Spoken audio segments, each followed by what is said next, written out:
guys, gals, non-binary pals, once again welcome back to Rhyme Signatures, where somehow, against all odds, we've made it to July 2024. I know, we're halfway through, sailing past everything, and we've got loads of great music to talk about from June. Now, obviously, my busy social life, work life, everything life kind of prevents me from talking about literally every single record that I listen to, because I just don't have the time. But that being said, I've still managed to scrounge up at least 10 more records that I do still want to at least touch base upon, explain to you what I've enjoyed about them, because I really do think these are still worth listening to. So, without any further ado, let's get started in alphabetical order.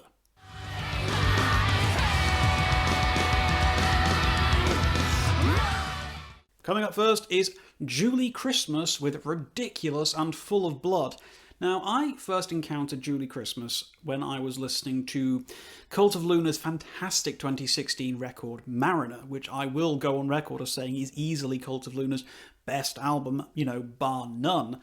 And based off my experience with that album, I was very keen to hear more music from her. So I am delighted that this sophomore solo record from Julie Christmas has finally landed, and its name is pretty apt. This album can best be described as... imagine if Kate Bush became a feral psychopathic Wolverine and just went to town. That's kind of the vibe that I get from this. This album is exactly that. It is ridiculous, it is full of blood, it is full of anger, rage, passion, frustration, furious, I don't know, it's a scary album, man. It's really, really crazy. It is still a lot of fun, though. I still have had a great time with this one, despite how uncomfortable it can make me feel at times, but I guess that's kind of the point with this one, though. Definitely try this one out if you're a fan of really off-the-wall, uncomfortable music, because I think this will really tick some boxes for you if that's the case. This vision of fires, okay, coming up next, we've got Crypt Sermon with the Stygian Rose. Now, when I was listening to this one, something was just telling me there's a familiarity going on, and I was trying to place it for like weeks, and it finally dawned on me this morning when I was listening to it at work. It reminds me of what if Metallica's Load was good? Okay, maybe that's a little bit unfair to Load, because I do unironically actually like that album, but hey-ho. No, obviously the general consensus is Load is terrible, but I like it. But this is definitely that kind of vibe, There's something about the vocals, the energy, the guitar tone, the feeling about this album. It's got that kind of classic heavy metal, but done almost in a progressive way. Not quite prog metal, but it's teetering on the sort of edge of it, and it's a lot of fun. This is a really strong album. Great riffs, great melodies, great vocals, really fun compositions throughout. 100% worth a listen to, if only for that final track. It's so, so good. Absolutely incredible album. Really check it out.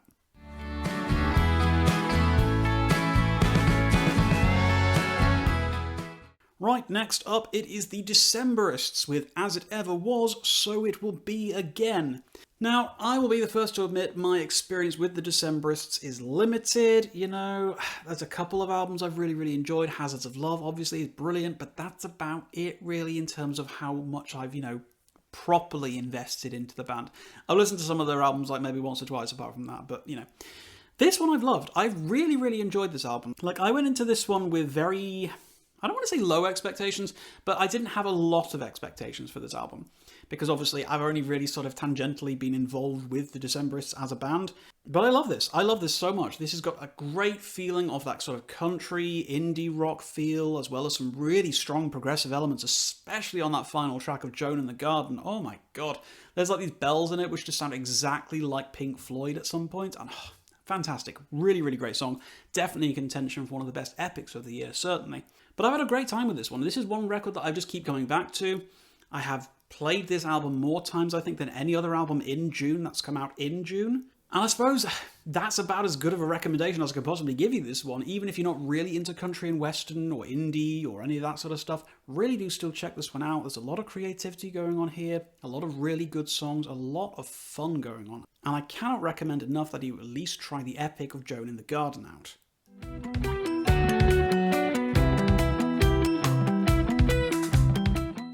Right, next up, the only EP on the list, it is Richard Henshall's Moo.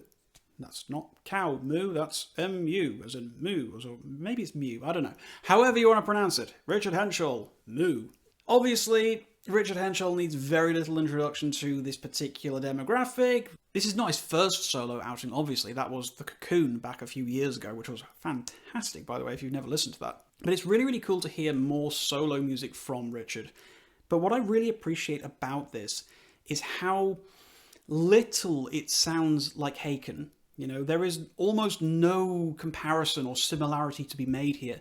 This is 20 plus minutes of music which really focuses on the use of the guitar as a linguistic instrument, I find. You know, he is really speaking a language with his compositions here. This sounds like, I don't know, it feels like he's talking to you with his guitar. You know, there's no vocals, obviously, there's no lyrics or anything, but you can still feel an emotive response from his playing, a real sense of communication from how he has put together these tracks, and it's really wonderful to hear.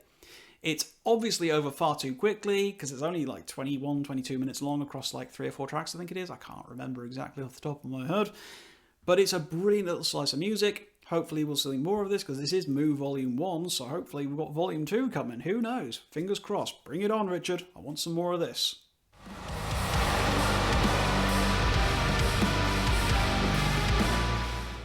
Next up, we have Hippotraktor with Stasis. This Belgian band has bust my balls, I swear to God. I was very close to trying to get a full review of this one out because I have loved this album so very, very much. But time just got away with me, you know? I just simply haven't had the time. That being said, this album really fills a spot that I felt The Ocean left lacking for me with their most recent album. I love The Ocean. I think they're a fantastic band, but I just didn't gel with their latest album at all. It just really didn't stick with me at all.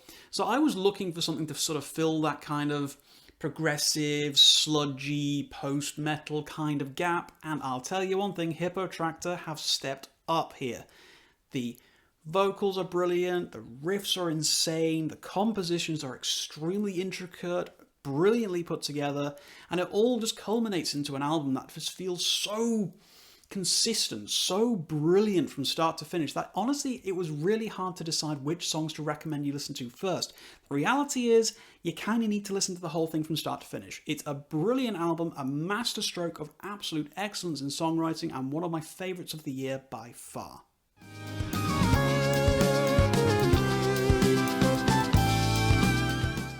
Next up, we have Collapse the Wave by Is, or IZZ. I think it's just probably just Is, isn't it? Is? This is going to get very confusing. It's Is! Yeah, ooh, that's not going to get weird at all. Okay, I've actually really had a great time with this one. Not normally my kind of cup of tea. Normally it's a little bit too light, I suppose, for me. I'm normally much more of a fan of heavier, darker, denser music, but Collapse the Wave has really struck me. It's like, I was not expecting to enjoy this as much as I have done. A lot of my contemporaries have been raving about this album, talking about how brilliant it is, etc., and far be it from me to ignore the recommendations of the people whose opinions I care about. So, I spun Collapse the Wave once, kind of liked it, pretty good.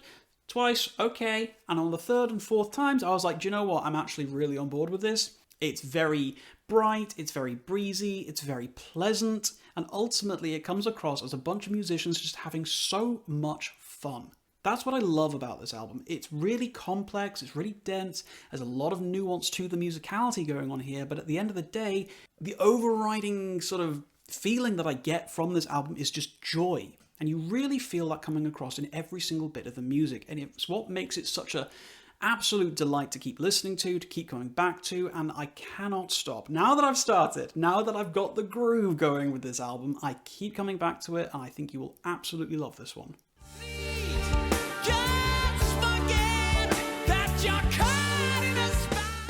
Next up, we've got Kaipa with something in Swedish. I don't know. It's a summer jibbiger. I don't know. We'll call it that. Summer jibbiger. Close enough. It's halfway there. Okay, I'm going to be real with you all. I don't normally like Kaipa. Generally speaking, I've tried. You know, I have tried so hard with Kaipa, and I just never, ever stick with them. Like, I just don't get it. So when this one came out, and I saw it's another Kaipa record, it's 80 minutes long, I was not expecting to enjoy this, I'll be brutally honest with you. I really, really wasn't, but I was delighted to find that something clicked. I love Summer Jibber Gibber. I absolutely love this. Everything just shouldn't work for me. Track after track being nearly 10 minutes long. It just felt like it was going to be too much for me. But ultimately, at the end of the day, how well put together the music was, how well everything flowed and sort of moved into each other and just carried the entire experience of the album across from start to finish was absolutely delightful. Everything about this is exactly what I really wanted from this kind of music. And it's really made me start to wonder, maybe now, as I approach my 40s, maybe I'm ready to actually take a look back at Kaipa's back catalogue and realise what I've been missing out on. But whether or not I ever get the time to do so will remain to be seen. That being said, Kaipa's Shamamagabaga is an incredible album, and I totally think, even if you are like me and have always been sort of like on the kind of like neo-prog that this sort of thing normally comes to, give this one a try. I think you'll be very pleasantly surprised.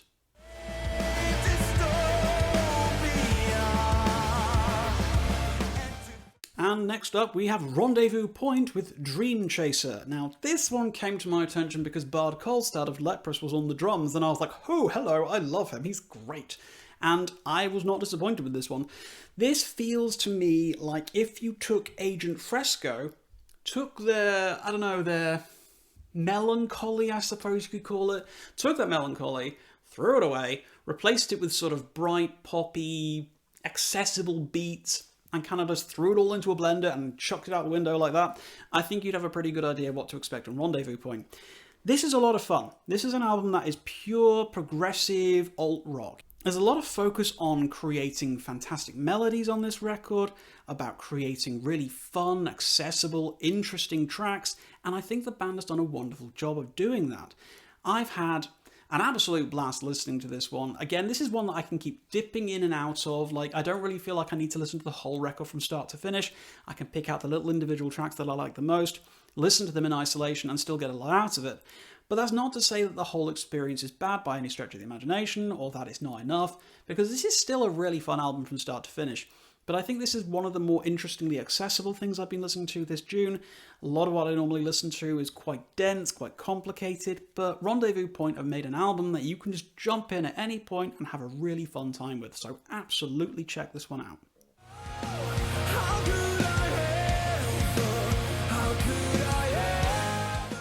Right, penultimately, we have Sunburst with Manifesto. Now, if I was to describe this album best to you, I would say, what if mid-90s Dream Theater employed Jeff Tate on the vocals, had a really fancy summer trip to Europe, and never came back? Yeah, this is like your kind of typical prog power Euro metal kind of thing, so you've probably got an idea in your head of that description what this is going to sound like, and I'll tell you now, it sounds exactly like that. Vocalist has real Jeff Tate kind of energy to the sound of his vocals, except without being a massive pretentious prick, so that's a plus, that's a plus. And ultimately, as predictable as the music on this is, because I kind of felt I knew exactly where every single track was going, and there's not a huge amount of sonic variety between the start and the finish of it all.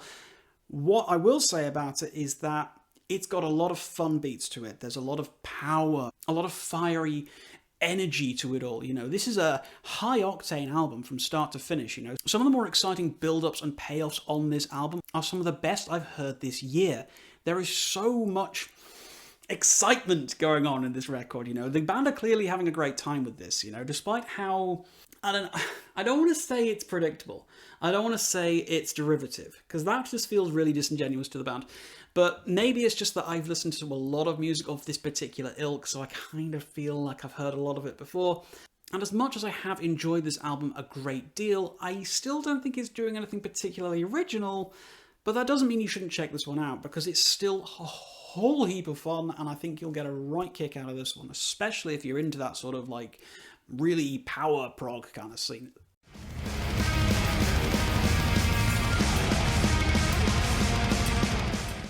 And finally, we have Ulcerate with Cutting the Throat of God. Yeah, I too like to make edgy album titles from a 14-year-old's MySpace account too. Oh boy.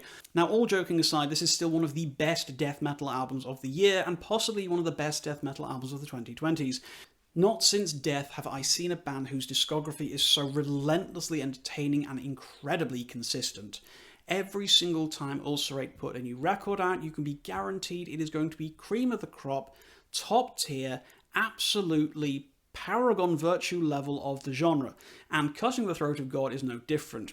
It is a dense, thoroughly packed album full of riff after riff, full of incredible drum fill after incredible drum fill, all set to the most ferocious and demonic vocals you'll likely ever hear. Ulcerate have once again raised the bar for the genre. There is almost no equal to this band in terms of their ability to provide such incredible, dissonant death metal, I suppose is the best way of describing it. And I sincerely doubt we will see another band quite as accomplished as Ulcerate in our lifetimes. They are unbelievable, and Cutting the Throat of God is just another outstanding mark in their incredible record.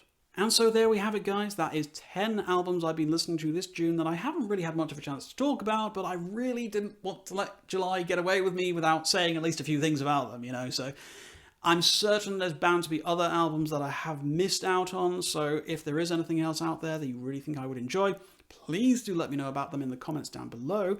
And if you have watched this far, guys, thank you so very much indeed for tuning in. Take very good care of yourselves, and as always, guys, until next time, keep your rhyme signatures pretty odd.